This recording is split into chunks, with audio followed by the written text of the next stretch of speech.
Handmaid's Tale is, according to many fans, science fiction. Leah was able to give children, but Rachel was not. So Rachel allowed her handmaid, Bilhah, to give a child to Jacob. Bilhah ended up giving birth to 2 sons. This particular story was the main inspiration for The Handmaid's Tale, and the group that defeated the United States government and settled Gilead in Atwood's dystopian book is given the name Sons of Jacob. Fear. It was after the catastrophe when they shot the president and machine-gunned the Congress and blamed it on the Islamic fanatics. At the time, keep calm, they said on television. Everything is under control. I was stunned. Everyone was, I know that. It was hard to believe the entire government gone like that. How did they get in and how did it happen? This way, Offred explains how Gilead appeared in the novel. Offred speaks about a country where the government was taken over. Gilead wasn't created all of a sudden, it was slowly but firmly built. So guys, if we talk about the world today, in many countries politicians rule while using the fear of others. Many people know that politicians use fear to shape citizens. Also, the use of fear is an efficient way to influence voting behavior. And we all know it should be the other way around. People should not be scared of their governments, but the governments should be scared of their people. A real-life witch.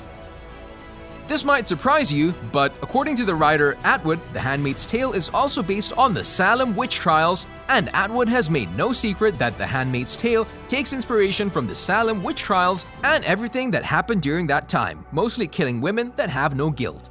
To be more precise, the author took inspiration from one woman's story. She lived in the 17th century and she was a New England resident. Her name was Mary Webster. Webster was the person behind one of the most notorious witchcraft events in the Salem witch experiments.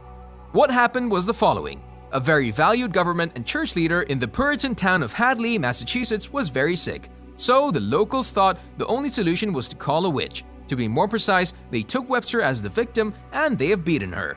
She did survive though, and her story was perfectly described in 1689's memorable Providences. The Handmaid's Tale is dedicated to Mary Webster because she is an example of a female person wrongly accused. Atwood explained in an interview with PRI's The World, but she is slightly a symbol of hope because they didn't actually manage to kill her. She made it through. Fighting back. The Handmaid's Tale also shows a side where women are fighting back as they try to stop the events that occur in the Gilead. The organization of women who do such things is known as the May Day Resistance. Again, the show took inspiration from the revolution of women in the 20th century following the American Plan. As Stern explained to Time, in real female prisons, under the American Plan and in women's prisons in general, there were huge numbers of riots. There were huge, truly mind-numbing numbers of women who escaped. However, the story isn't completely adopted in the show as most of the rebels in The Handmaid's Tale are described as educated white women. This is, however, the case in the show, but the American Plan only took non-white, working-class, and immigrant women. We know that we said the story in The Handmaid's Tale is acutely fiction, but finding out these things clearly changes perspective. Mothers and children separation. Hulu's amazing hit The Handmaid's Tale is more than just a wonderfully presented, binge-worthy drama. It proves at some points that what we're seeing in the show is about to happen in nowadays politics, and according to some experts, we might see an even worse version than the one presented in the show. The Handmaid's Tale, as we said, based on Margaret Atwood's 1985 novel of the same name. For those of you who didn't know, Atwood is a consulting producer on the show and has a short appearance in the first episode. Now, we all know that the show tells the story of June Offred, a handmaid in the dystopian society of Gilead. As in real-life tyrannical governments in the past, Gilead manages the population of children in The Handmaid's Tale. The handmaids give birth to children that are given to powerful and influential families, and they take care of those children almost immediately after they've given birth. Atwood talked about this topic and she connected it to historical predecessors, including the horrific methods of Adolf Hitler in World War II. Totalitarianism always has views on who shall be allowed to have babies and what shall be done with the babies. Atwood told the LA Times, for instance, the generals in Argentina were dumping people out of airplanes, but if it was a pregnant woman, they would wait until she had the baby and then they gave the baby to somebody in their command system. And then they dumped the woman out of the airplane. Hitler stole his children, blonde ones, hoping that he could turn them into blonde Germans. And the saddest thing is that this issue still appears nowadays. The violent separation between families has also appeared during Trump's presidency. People of color. Yet another issue that appears in the novel and in the show, as well as real life, black people are called children of Ham in the novel. They have been taken to towns called the National Homelands in Midwest, This feels so bad, and the reason for that is because it's a real-life situation. This happened in racially segregated homelands that were set up through apartheid in South Africa. In Gilead, the government allows the removal of people of color. In the modern-day United States, the government doesn't care enough to punish those who allow racism. Women and sexual assault. In Gilead, the whole concept of sexual assault is awful. For instance, women are told that everything they do, such as the way they're dressing or the way they behave, leads to sexual assault. Sounds familiar, right?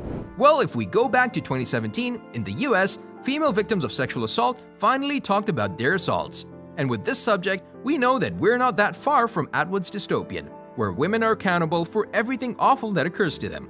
Atwood's Imagine Gilead may be shown in a direct form, but if you open your eyes enough, you can clearly see that unfortunately, we still struggle with those issues. So guys, do you think the novel and the show The Handmaid's Tale are total fiction? Do share your thoughts in the comment section below. Number 3. Aunt Lydia's past. Aunt Lydia definitely has a backstory both in the book and in the show, but the way the two are shown is quite different. You see, in the book, her past was spent working as a lawyer to a point where she agrees to serve Gilead to avoid death. The show shows a different side of her with a flashback to her past where she was a teacher with strong religion beliefs. They show the story of how she becomes close with a single mom and her son and tries to mold her into the perfect ideal parent and gets angry when she can't do it. She further meddles with their life and even calls child protective services. This side of Lydia is definitely not something you can find in the novel. Number 2. Janine.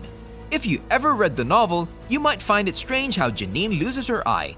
In the book, no one of the central characters actually loses an eye, but they could come to that point if they resist the training the Red Center offers. So, when the show decided it's fair to take out Janine's eye in the very first episode, it became clear on what note this show would be going. From the beginning, we found out what is done to those who don't follow the rules and resist anything. Each time they show Janine, it's a reminder of what could happen. But even though she might not be missing an eye in the book, she is slut-shamed and gets pregnant both in the book and the show. Number 1. The first salvaging. In the book, there's a part where the government allows handmaids to attack and even kill men accused of crimes, such as rape, in a ceremony they like to call the salvaging. You probably remember this scene by now, but in the book, Offred isn't the one throwing the first kick. In the book, the salvaging happens much later, where in the show, it's in the first episode, while Offred stands back while Offglen kicks the man to knock him unconscious. However, in the show, Offred is among the first ones to attack the man. The book stated that later, Offglen revealed that the man is part of a resistance movement, falsely accused of rape, and knocked him down first so he wouldn't suffer as much. On a related note, we wanted to know, did you notice any differences that we might have missed? Let us know in the comment section below. If you'd like to see more amazing videos such as this one, make sure to like this video, subscribe, and hit the bell icon so you never miss any of them. And as always, thanks for watching, guys.